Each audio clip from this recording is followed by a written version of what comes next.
Dans 1 Samuel 17, verset 40, la Bible dit que David prit 5 pierres lisses du torrent pour aller combattre Goliath.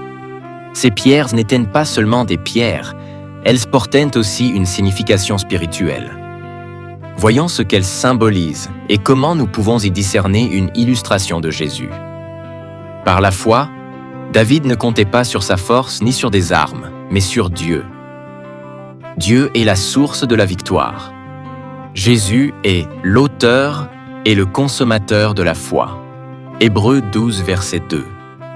Dans la prière, David consultait toujours l'Éternel avant la bataille. La prière nous donne la direction de Dieu.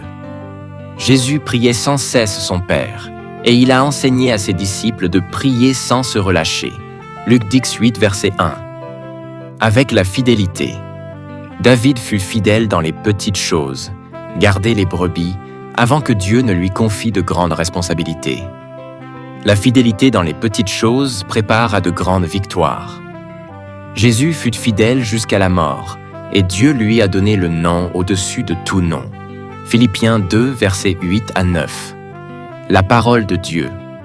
David savait que l'Éternel était sa force. La parole de Dieu était son appui. La parole est une arme spirituelle. Jésus est la parole vivante.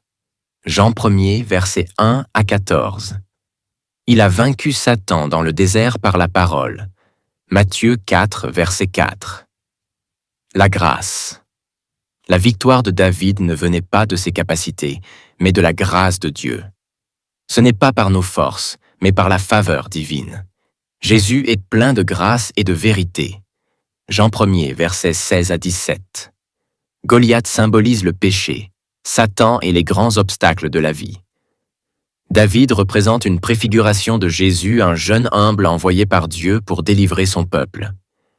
Les 5 pierres représentent 5 dimensions que Jésus apporte pour nous donner la victoire.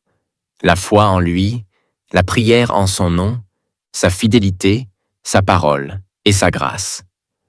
Ainsi, de même que David a terrassé Goliath avec une seule pierre, Jésus a vaincu Satan d'un seul coup à la croix, et il nous a donné la liberté totale.